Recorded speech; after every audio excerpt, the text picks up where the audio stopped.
صلی اللہ علیہ وسلم جنازے کی نماز کے لیے آگے بڑھے. کچھ صحابہ آگے روکنے لگے. یا رسول اللہ آپ اس کا جنازہ پڑھائیں گے؟ یہ تو منافق تھا,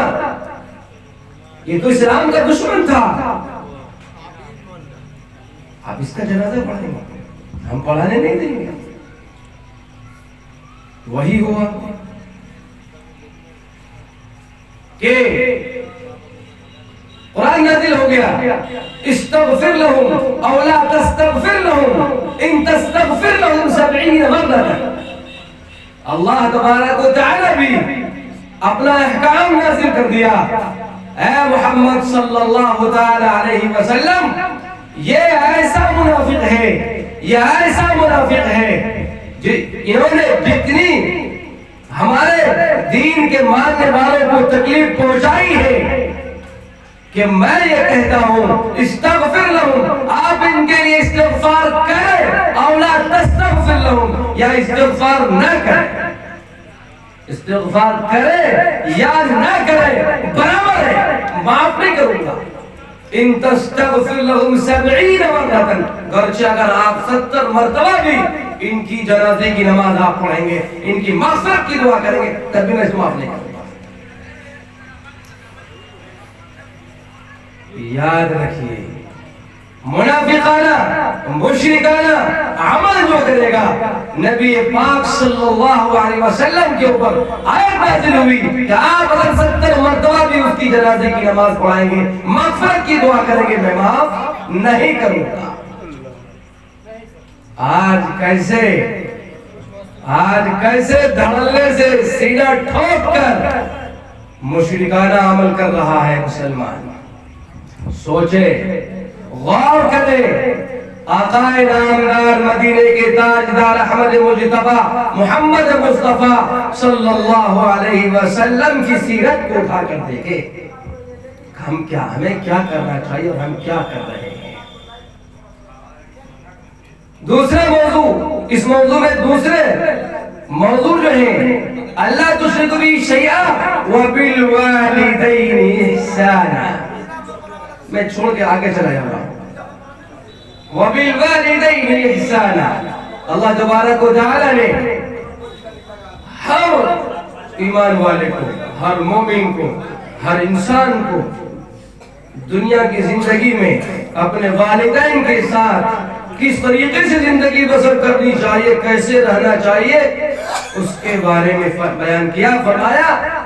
وبالوالدین احسانا, اپنے والدین کے ساتھ حسن سلوک سے پیش آؤ. والدین میں کون آتے ہیں؟ دونوں, والد اور والدہ, ماں باپ. ماں باپ کے ساتھ حسن سلوک سے پیش آؤ. یہ تو موضوع اللہ نے قائم کر دیا. اب کیسے پیش آنا ہے؟ آج جب ہم نظر اٹھا کر دیکھتے ہیں اپنی قوم کو, بظاہر نام اس کا ایمان والا ہے, بظاہر وہ اسلام کا ماننے والا ہے, بظاہر وہ مسلمان ہے, بظاہر قرآن پر ایمان رکھتا ہے, بظاہر نبی پر ایمان رکھتا ہے, بظاہر وہ اللہ کے نبی جناب محمد رسول اللہ صلی اللہ علیہ وسلم کے فرمان کو مانتا ہے, لیکن پھر بھی وہ والدین کے ساتھ بدسلوکی کر جاتے ہیں. والدین کا مقام بہت بڑا ہے. بتایا وَقَضَى رَبُّكَ أَلَّا تَعْبُدُوا إِلَّا إِيَّاهُ وَبِالْوَالِدَيْنِ إِحْسَانًا. دوسرے مقام پر وَقَضَى رَبُّكَ أَلَّا تَعْبُدُوا إِلَّا إِيَّاهُ, اللہ کے علاوہ کسی کی عبادت مت کرو, اللہ کے علاوہ کسی کے سامنے سر و سجود مت ہو, اللہ کے سامنے اللہ کے علاوہ کسی کی پوجا نہیں کرو. وَبِالْوَالِدَيْنِ إِحْسَانًا, اور اپنے والدین کے ساتھ حسن سلوک سے پیش آؤ. وَقَضَى رَبُّكَ أَلَّا تَعْبُدُوا إِلَّا إِيَّاهُ وَبِالْوَالِدَيْنِ إِحْسَانًا إِمَّا يَبْلُغَنَّ عِندَكَ الْكِبَرَ أَحَدُهُمَا أَوْ كِلَاهُمَا. کب کس وقت اما یبلغن بلغ یبلغ سے اما یبلغن اس کے اندر انہوں نے تاکید لگی ہوئی ہے جب وہ بڑھاپے کی عمر کو پہنچ جائے جب وہ بڑی عمر کو پہنچ جائے اما یبلغن عندک الکبر تمہارے سامنے جب وہ بڑھاپے کی عمر کو پہنچ جائے احدہما ان میں سے کوئی ایک اور کلاہما یا ان میں سے دونوں کے دونوں چاہے ماں ہو چاہے باپ چاہے دونوں کے دونوں بڑھاپے کی عمر کو پہنچ جائے اس وقت کیا کر رہا ہے اما یبلغن عندک الکبر احدہما او کلاہما فلا تقل لهما اف قرآن کا ڈانٹ ہے جب بڑھاپے کی عمر کو پہنچ جائے ان میں سے کوئی ایک یا دونوں ان کو اف بھی مت کہو یہ قرآن کی تعلیم ہے یہ اللہ کے نبی صلی اللہ علیہ وسلم کی تعلیم ہے یہ ہمارے دین اور شریعت کی تعلیم ہے کہ جب ماں باپ میں سے کوئی ایک یا دونوں بڑھاپے کی عمر کو پہنچ جائے تو تم اس کے سامنے اف بھی مت کہو ولا تنہرہما جھڑک کر بات مت کرو آج تو اولاد تھوڑا سا لائق مند ہوا پیسہ کمانے لگا بوٹ پہننے لگا شوٹ پہننے لگا باپ کی اہمیت دل سے ختم ماں کی اہمیت دل سے ختم ماں کیا کہہ رہی ہے باپ کیا کہہ رہا ہے اس کی بات کی کوئی پرواہ نہیں بڑھا ایسے چائے چائے ٹائے ٹائے کرتے رہتا ہے چپ چاپ بیٹھے رہیے کھانا کھائیے بات کروا رہی ہے یہ طریقہ نہیں ہے اسلام نہیں سکھاتا اسلام تو یہ تعلیم دیا کہ جس طریقے سے بچپنے میں تم کو ماں باپ نے پالا ہے کتنی ہمدردی سے جس ٹائم تم ماں کے پیٹ میں تھے 9 مہینے تک ماں نے تجھے اپنے پیٹ میں رکھا تکلیفیں برداشت کی اور تکلیف کاٹ کر درد ذہ برداشت کر کے تمہیں باہر راستہ دکھایا دنیا میں آنے کا ذریعہ بنا اور جب تم پیدا ہو گئے تھوڑی سی تمہیں تکلیف ہوتی تھی ماں باپ بل بلا جاتے تھے میرے بچے کو کیا مولوی صاحب کو تلاش کرو بلاؤ ڈاکٹر صاحب کو بلاؤ سوئی ڈالو جو بھی بچے کے راحت اور آرام کے آسائش کے جو بھی سامان ہوتے مہیا کرتے تھے ماں باپ اس ماں باپ کو تم آج کیا کریں ایسے ٹائی ٹائی کرتا ہے قاری حنیف صاحب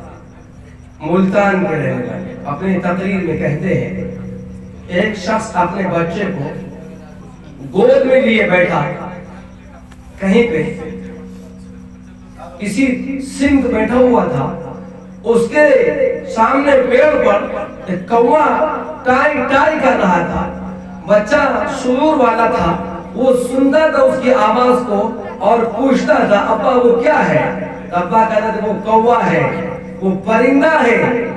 پھر کچھ دن بعد ابا وہ کیا ہے کہا وہ کوا ہے پھر وہ اڑ کے اس پہ آ گیا کہا ابا وہ کیا ہے کہا وہ بڑا کوا ہے وہ ٹائی ٹائی کرتا ہے الغرض ابا کو بولتے رہا ابا ہر بار بتاتے رہے بیٹا کوا ہے بیٹا کوا ہے بیٹا کوا ہے بیٹے کو جھنجھوڑا نہیں جھڑک کر نہیں کہا چپ رہا کتنا بولے گا نہیں کہا اس کو بارہا بتاتا رہا پیار سے بیٹا یہ کوا ہے یہ پرندہ ہے یہ اڑتا ہے یہ بولتا ہے یہ کائیں کائیں کرتا ہے یہ بھوک کی شدت میں ہے یہ کھانا مانگ رہا ہے وہ باپ کتنے پیار سے بچوں کو کہا اس وقت میں آج اس وقت باپ سے بیٹا کئی مرتبہ پوچھا 10 بار 20 بار پوچھا 20 بار باپ نے پیار سے کہا بیٹا یہ کوا ہے بیٹا یہ کوا ہے آج جب بڑھاپے کی عمر کو پہنچتا ہے اور باپ کہتا ہے بیٹا کیا کر رہے ہو یہ کام تمہارے لیے اچھے چپ چاپ بیٹھے رہے آپ نہیں جانتے اگر ایک مرتبہ میں جھڑک دیے تم نے ان کے سارے احسانات کو بھول گئے سارے احسانات کو یاد رکھو ماں باپ وہ دولت ہے جس کو ماں باپ کی دعا مل رہی دنیا کے اندر میں وہ انسان عظیم انسان ہے کل قیامت میں بھی جس کے ماں باپ راضی ہوں گے وہ جنت میں جائے گا وہ جنت میں جائے گا بتایا 5 گناہ ایسے ہیں جو اللہ تبارک و تعالیٰ معاف نہیں کرے گا ان میں سے ایک گناہ یہ بھی ہے، ماں باپ کا نافرمانی کیا ہوا گناہ جو ہوگا، نافرمان اولاد کا قیامت کے میدان میں معاف نہیں ہوگا، پکڑ ہوگی۔ بسا اوقات ایسا ہوتا ہے کہ ماں باپ کی نافرمانی کا وبال دنیا میں بھگتنے کے لیے ملتا ہے، ماں باپ کی دعا پھلتی ہے اور ماں باپ کی بددعا لگتی ہے۔ ہاں، ماں باپ اگر کہہ دیا بیٹا میں تم سے راضی ہوں، اللہ سے میں دعا کرتا ہوں، دعا کرتی ہوں کہ تم ہمیشہ پھولو پھلو آرام سکون سے زندگی گزارو، تمہیں اللہ بالا دوبالا کرے، تم ہمیشہ ٹھنڈے ٹھنڈے وقت گزارو، ماں باپ کی دعا کرتی ہے۔ ماں باپ ناراض ہو گیا، بددعا دے دیا، پھر تو دنیا بھی ہماری برباد، آخرت بھی برباد۔ اللہ کے نبی جناب محمد رسول اللہ صلی اللہ علیہ وسلم نے فرمایا رضا ربی فی رضا الوالدین، اللہ تبارک و تعالی کی رضا مندی اللہ